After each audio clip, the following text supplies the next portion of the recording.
Welcome back to ASMcaR.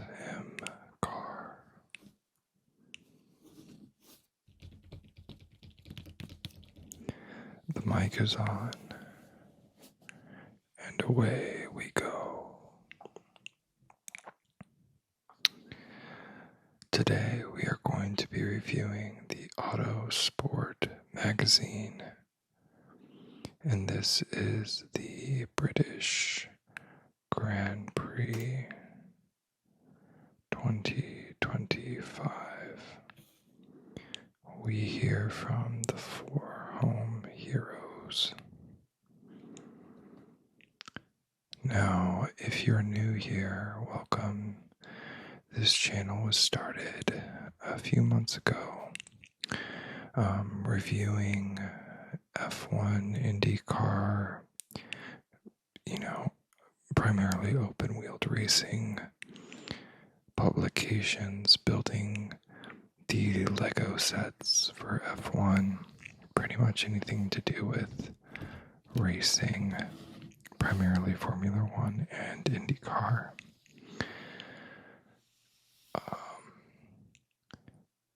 And I have missed making videos with all of you. I read your comments, and I really wish that my life wasn't so crazy the past month. I actually went through a big life change and moved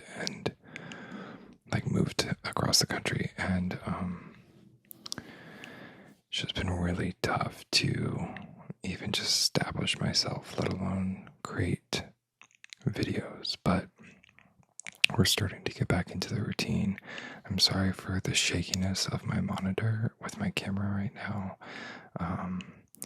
Like I said, there's a lot of things in the works, and my desk is not completely set up, so it's shaking more than it has in the past. So anyway, I'll stop rambling so much right now, but I think that we can turn this to the side, and I think it'll look a little bit better. As far as I know that I can download this, but for the sake of reading it like a magazine, I think this might be one of the better ways to do it. Let's see if I can zoom in here a little bit. But yeah, so I really do appreciate everyone that has been a part of this channel so far. We're over 300 subscribers, which is crazy. I do try to respond as quickly as possible, and I really am enjoying this community that we're building. So please continue to leave any feedback that you have, ideas. I know people really like the race reviews, and we've had quite a few that I haven't caught up on. I really want to do Silverstone, but I think this is going to, satisfy that itch, at least for a little bit, until we can review some more races. But we are in the summer break now for F1, so I thought this would be the appropriate magazine to review. And since I'm gonna zoom in a little bit more here.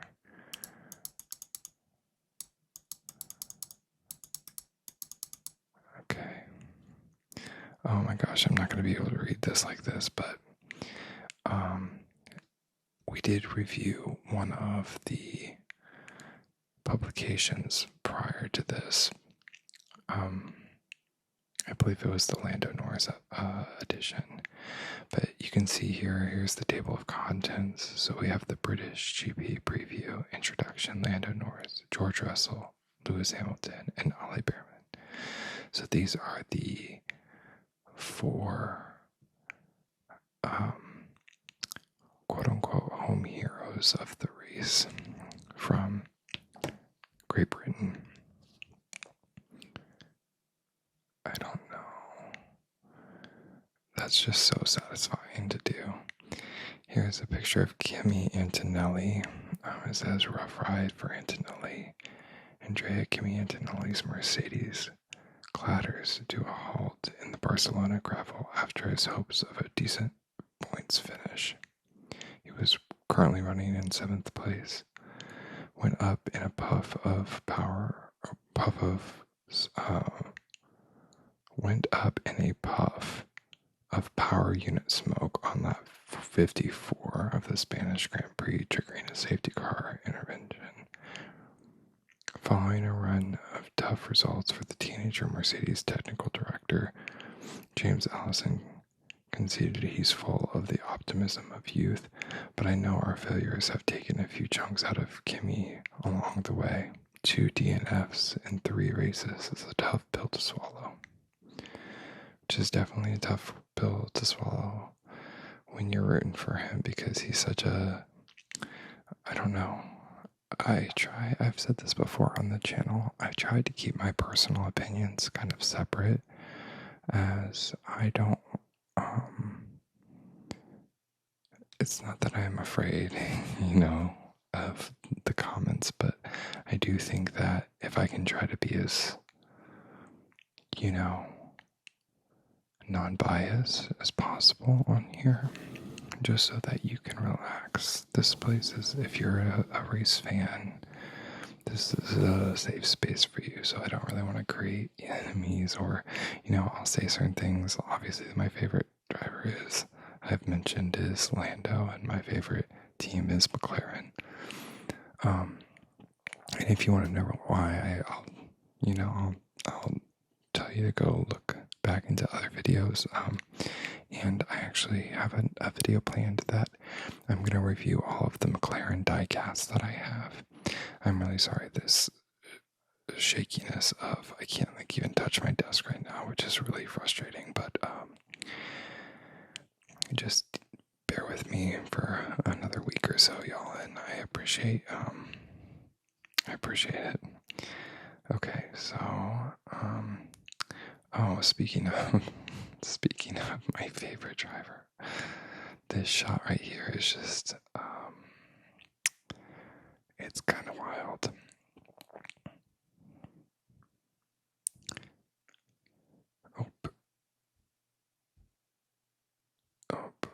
Okay. Come on. This was in the Canadian Grand Prix when Lando Norris and Oscar Piastri kind of went head to head. They actually did go head to head, or I should say wheel to wheel. Ejected Lando Norris walks away from the wreckage of his car after a failed attempt to pass Oscar Piastri on lap 67 of the Canadian Grand Prix, resulted in the Motorsport cardinal sin of intra-team contact. It was an incident that McLaren would have known was inevitable at some point, and was remarkably similar to the clash between Jenson Button and Lewis Hamilton back in 2011. Always one to own his errors, Norris was predictably contrite. I thought Oscar moved a bit more to the right, not to leave a gap, obviously. I don't expect something to be easy from him. I just misjudged it. It was all my mistake. I take full blame, so I apologize to my whole team, to Oscar, for attempting something like that. And there's this was one angle of this wreck, but the camera was facing this way, and you saw Lando walking towards the camera and just his car back in the back in full smoke. And I do have a podcast that I am much more vocal on about my opinions, and I thought it was funny. There was all these memes going around of the Joker, and I think I forget the exact meme, but it's basically powerful men walking away from the things that they blow up. I thought it was funny. Okay. I don't know how to turn this page without... I wish that I could... So I could do this this way, but then the pictures are not going to be great, and then also as far as they're not going to look the same, if you have a centerfold, it's going to be half the image, but then it's I don't want to zoom in and zoom out all the time, but If I download it as a PDF or a EPUB book, like a book, it's going to do the same thing, and you don't have the satisfying page scroll, the page scroll, like that.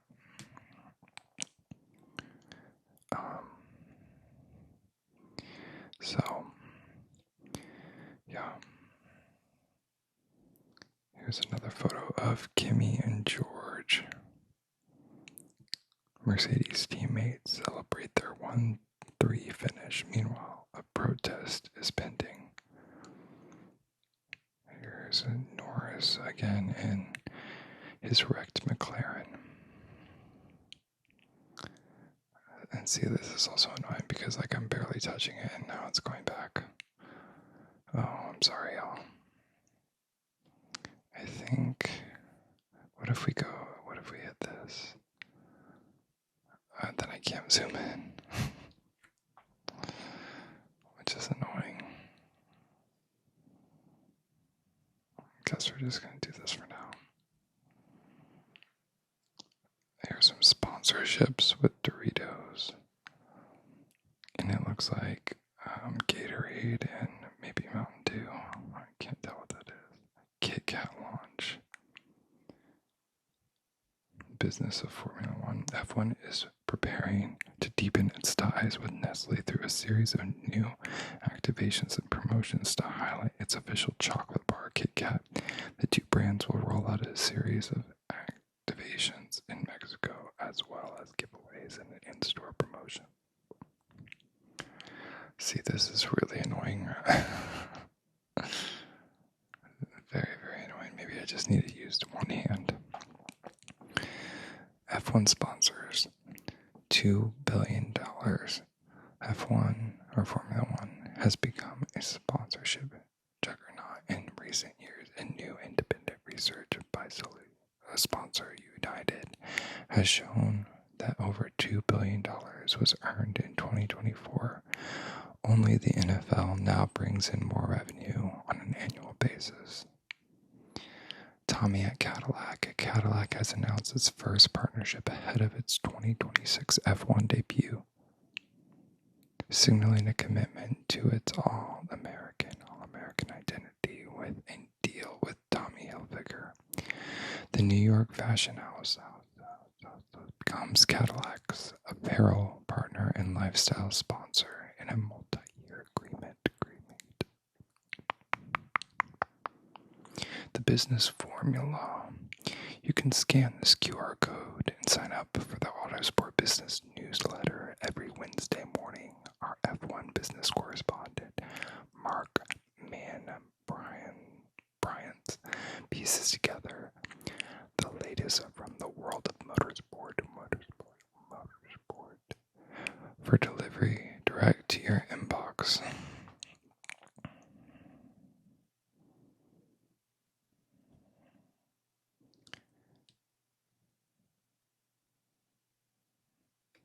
So here we go. F1 meets Hollywood.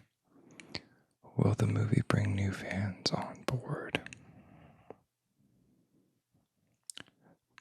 Those who watch it with completely fresh eyes may be tempted to tune into the next GP. So I saw the movie, and I think I talked about this on the last video, and I really enjoyed it.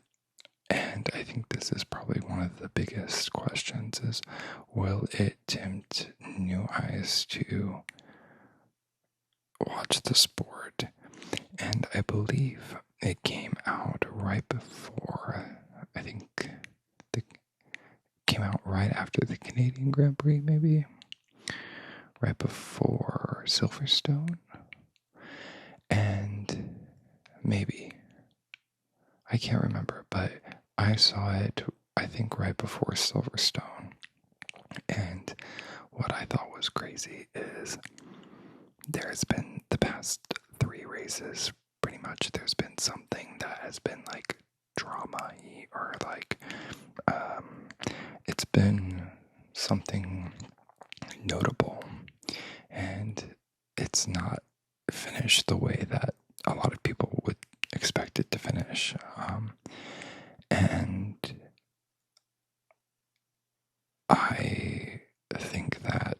was worried people are going to watch the movie and they're going to think that it's always that like drama-filled and action-packed in a race, and it's not. And pretty much all of the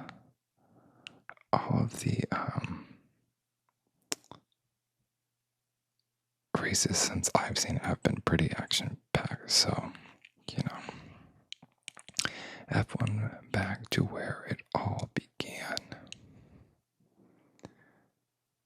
So this is George Russell's Mercedes leads at the start of last year's GP. And then, while in 1948 it was Reg Parnell in a Maserati for CLT. Sorry, I guess I was trying to read on my desk when I can just look up at the screen. But this was the first, or I guess Silverstone is the first race, so 75 years ago, the first race happened in Silverstone.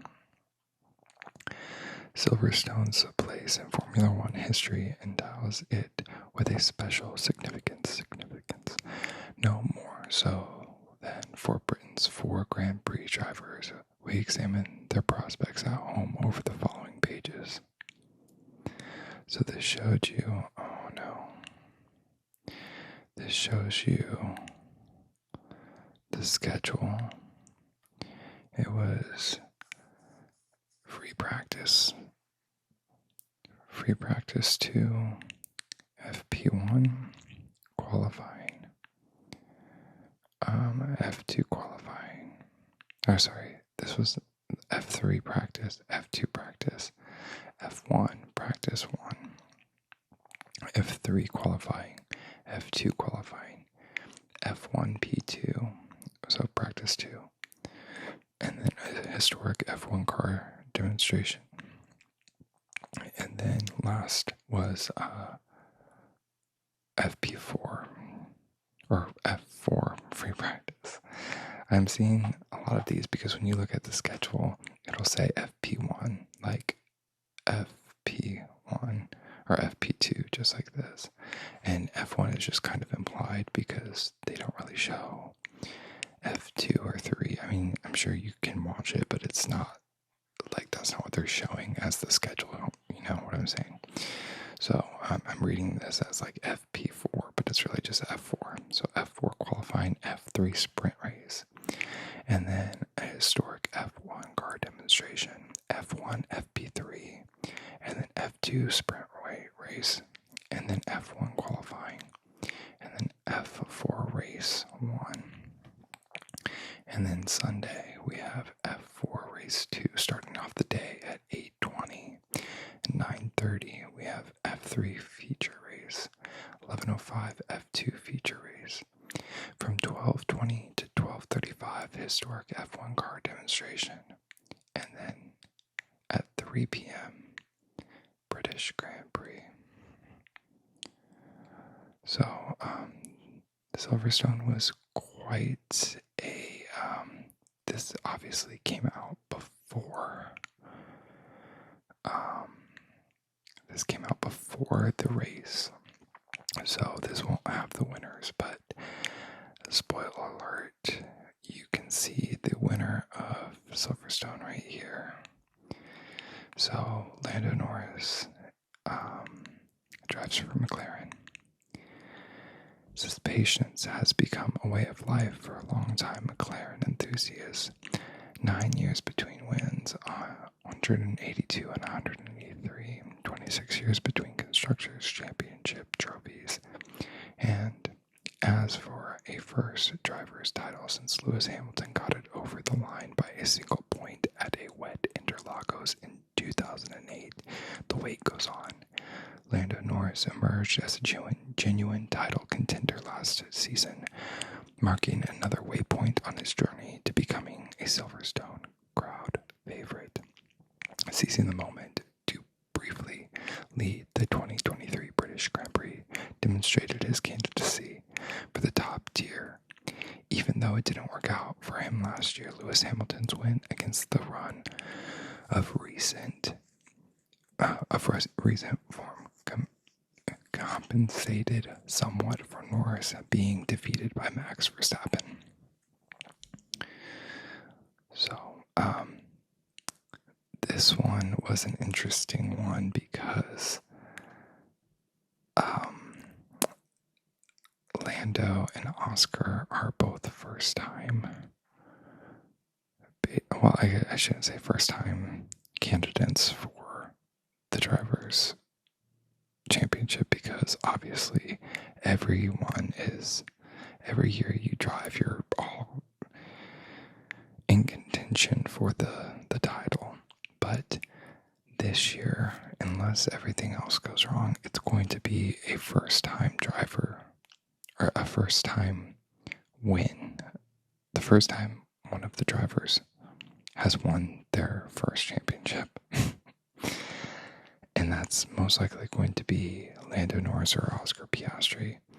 Oscar is leading right now, and Lando is, I believe, 8 points behind, or 9 points behind. And Oscar was leading, and then had a penalty for stopping or braking too aggressively, too hard, too fast behind the safety car. And it I don't want to say it gave Lando the win, but it allowed Lando to get in the position to win. So, yeah, there was some tension, and then, I mean, there's been tension this whole season, but you see here, this was after Monaco when Lando won. So he quotes here, "I have my own people around me who tell me when I'm doing good and when I'm not." And I think Lando is a driver that really is emotional, and people fault him for that. But from what I see, it's like he, to me, is like always an underdog, even by his own fault. And I think that's why I like him. Like, he doesn't necessarily do well under pressure until he needs to do well under pressure, and then he drives amazing. Like this last race, I believe it was the Dutch Grand Prix, he ended up pulling a long, hard stretch. That's what she said. A long stretch on hard tires, and ended up winning the race. And it was just a very different strategy than anyone else. And I think he qualified like P4 or P5 or something like that, like not even on the front row. And he came back and won. But there have been so many races that he, especially last year, that he would get pole position and then like not even make it past the first turn and hold that position. Here we have George Russell driving for Mercedes. I hate how it does this. Okay. If anyone's hoping for the Great British Summer to reach last year's chilly extremes, it's George Russell. Last year's less than tepid conditions at the British Grand Prix were more benefiting that of an April club meeting rather than the heights of July, but the dull and damp aura that suffices Silverstone rather played into Mercedes' hand. Then it was Lewis Hamilton who claimed his first victory since losing the title in 2021, when Russell was denied the opportunity to play in the rain, ironically due to his own water leak. A year later, Mercedes retained strengths in colder conditions, a trait that tips into the realms of weakness when the temperatures start to rise. As any person who resides in the United Kingdom will know immediately, it could go either way when the circus makes its yearly stop over its Northamptonshire. So, if you watch Formula One, you know that George Russell is definitely our resident meteorologist. He's always telling us when it's raining or when it's about to rain. Here we see his age. He's 27 years old. He's had 7 Silverstone Grand Prix starts. His best Silverstone Grand Prix finish was 5th place. In the 2025 championship position, he's currently 4th. I don't know if this is still accurate. I would assume it is, but this is incorrect. I could look it up right now, but I would have to get my phone and Anyway, okay, so keep rolling. Oh, Takuma Sato. No, that's not Takuma Suta. Takamoto. I saw T and K, and I just said Takuma Sato, who is an IndyCar driver. This is not Takuma Sato. Takamoto Katsuta. I'm not familiar with that driver, or if that's the correct way to say that, so I apologize. And Aaron Johnston were among 6 Rally 1 crews caught by the Telecanenus Burkitted stage on Rally Italy. This is it's not only a foreign language that I'm trying to read, but I have no background in rally car or NASCAR or any of that, so I genuinely apologize if I was completely butchering that, so I apologize. But yeah, anytime you crash, it's like that. That is wild. That is wild. Okay. And then we go into just more rally and different types of racing, stock car. Here's NASCAR. I went to Costco the other day and I bought a Brickyard 400 shirt because it was a couple weeks ago, and I do not know anything about NASCAR. I will say that I know more about NASCAR than I do any other like Le Mans or rally, or just because I'm in America and I grew up with my dad watching it, but I don't really have that much of an interest in it. The reason being is Sundays I'm already double heading with IndyCar and F1, and it's a lot to spend that much time already. In stock car, I don't really necessarily. That is such redundancy. I don't like the rules. I don't like the heats, and to each his own. But I ended up watching the 400 because I live literally 5 minutes from the track now. And I ended up turning it off because I was watching, there was an IndyCar race that week. So, yeah.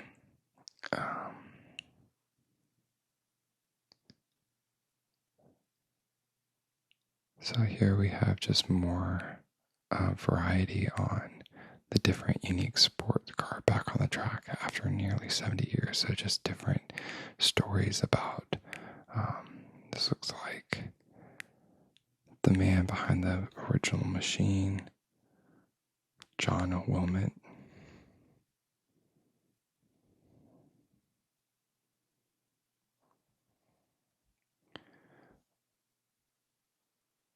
And then we have, oh my gosh, look at Lewis. There was someone on Instagram or TikTok, I don't remember. They were filming Lando. I think it was after Silverstone, and he was holding up his like neon green or neon yellow flag that had number 4 on it, and someone was like, Lewis, and Lando like turns his like snaps his neck, and like I think he gives him the bird or something. I don't know. Yeah. Okay, so this was like hinting at, I believe, the next race after Silverstone, which was the Austrian Grand Prix. The hills are alive with the sound of V6 turbos. Those of a certain vintage Mailemon, that the Red Bull Ring succeeded the fast and flowing Austrian ring, stapled to the Styrian foothills. But the Austrian venue has become a modern classic since its return to F1 competition in 2014.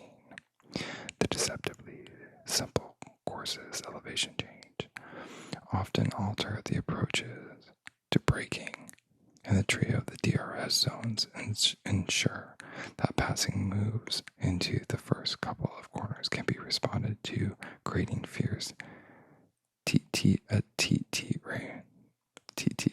racing juxtaposed with the verdant guest houses of lined mountains. So there's 1, 2, 3 DRS 4. No, 1, 2, 3 DRS detection zones. I think Austria was after. There's been so many races. So I've moved. I was traveling. My brother got married. So I've been like watching IndyCar and F1 in hotel rooms and like on my phone. It's just the setup has not been ideal. So I can't keep it straight anymore. But I was very happy with Silverstone and the British Grand Prix. So the venue is Silverstone. The first Grand Prix was in 1948. There have been 61 Grand Prix held here. The circuit length is 3.660 miles. The number of laps is 52. The race distance is 190.262 miles. The race lap record, 1.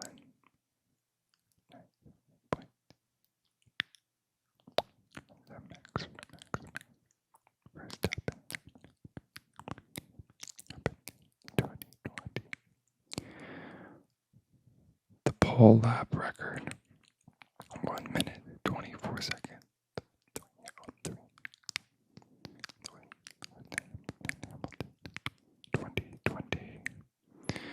And the most wins was Lewis Hamilton with most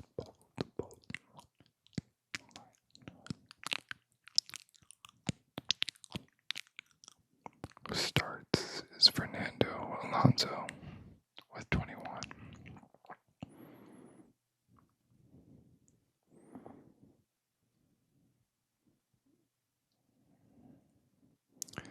Spa, the Belgium Grand Prix.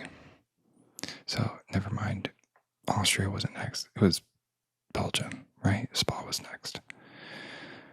Oh, I can't remember. Yes, June 28th and through the 29th. No, this Spa was before. If it was June 29th and 28th, that would mean that Spa was before. No.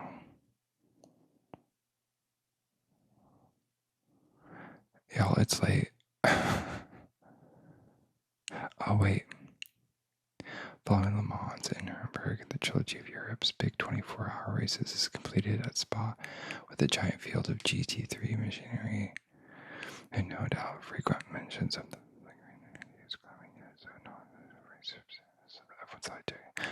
thanks to F1's hijacking of the traditional late July Spa hours day in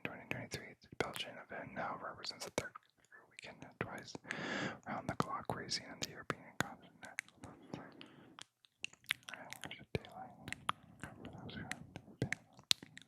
The car sprayed this bra.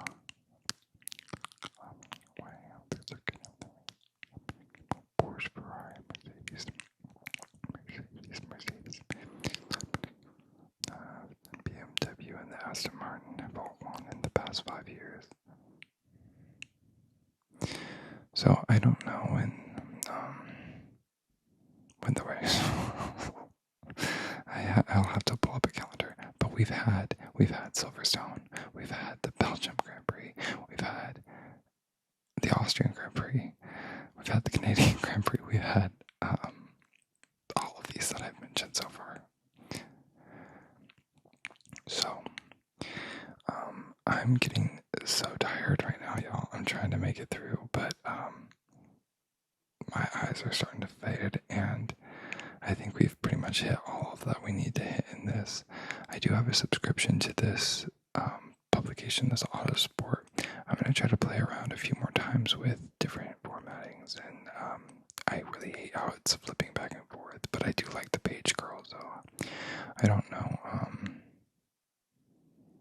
I don't know the best way to do this in the future other than have, oh, look at this.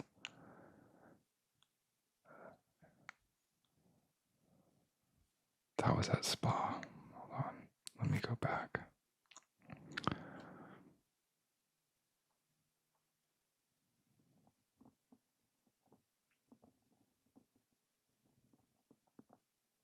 $1968. Look at that. That is so crazy. It's Ferrari. So it's obviously black and white, but this would be a red car. Wow, that's really cool. But yeah, so I am going to sign off for the night here. But again, thank you for being here. Thank you for dealing with the going back and forth of my fat fingers / the way that this is formatted. I'm going to play around with it. And we will do this again. If you have any suggestions on how to view this or any other types of publications you might want to see, let me know. But yeah, I really appreciate you being here. I really appreciate all of the feedback. If you are new, please consider giving this a like or a follow, or honestly, the comments are great on knowing what you guys want to see or want to talk about in here. Like I mentioned, I just really, I love talking about this and learning myself. There have been so many times that I'm like, even tonight, I'm like, I don't know how to say this, what I'm talking about. But as I read it, I'm like, oh, this is why. It's like not only show and tell, but it's like learning for me. So all of this is really great for me, and I hope that it's great for you and relaxing for you. Again, I appreciate your patience with me as I moved and tried to re-establish and get comfortable so that I can have an even better space to make these videos for you all. Thank you again for crossing that finish line and into relaxation with me. And until next time.